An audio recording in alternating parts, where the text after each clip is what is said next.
నిజామాబాద్ జిల్లా సాలూరు అంతర్రాష్ట్ర check post దగ్గర ఏసీబీ అధికారులు సోదాలు నిర్వహించారు. చెక్ పోస్ట్ దగ్గర ఆర్టీఏ అధికారులు వాహనదారుల నుంచి బలవంతపు వసూళ్లు చేస్తున్నారనే సమాచారంతో సోదాలు చేశారు.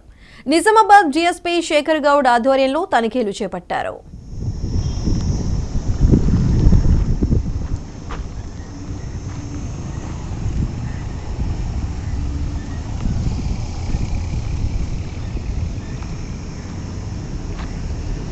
సాలూరు చెక్ పోస్ట్ను ఏసీబీ ఉన్నతాధికారులైనటువంటి డీజీ గారు ఆదేశాలు ఇవ్వడంతో ఇక్కడ సర్ప్రైజ్ చెక్ చేయడం జరిగింది.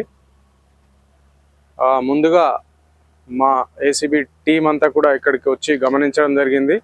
ఇక్కడ కొన్ని వెహికల్స్ వాళ్ళు వచ్చేసి పర్మిట్ తీసుకోవడము, తర్వాత కొంతమంది ఇక్కడ ఈ టేబుల్ పైన కొన్ని డబ్బులు అక్కడ పెట్టేసి వెళ్ళిపోవడం అది గమనించడం జరిగింది. ఇక్కడ దాంతో మేము సర్ప్రైజ్గా చెక్ చేయడంతో లోపల ఇద్దరు, ఒక హెడ్ కానిస్టేబుల్ ఉన్నారు, ఒక కంప్యూటర్ ఆపరేటర్ ఉన్నారు. ఈరోజు ఉండాల్సినటువంటి ఏఎంవిఐ అతను శ్రీకాంత్ డ్యూటీలో లేడు. తర్వాత కూడా అతను పిలిపించడం జరిగింది.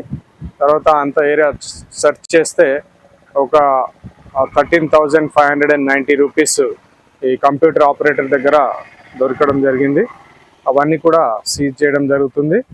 ఫర్దర్గా దీని రిపోర్ట్ ప్రకారము ఫర్దర్ యాక్షన్ తీసుకోవడం జరుగుతుంది.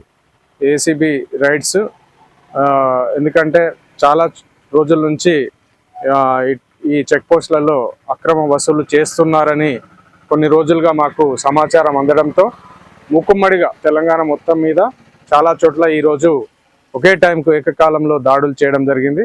తద్వారా ఈ అమౌంట్ సీజ్ చేసి ఫర్దర్ యాక్షన్ తీసుకోవడం జరుగుతుంది.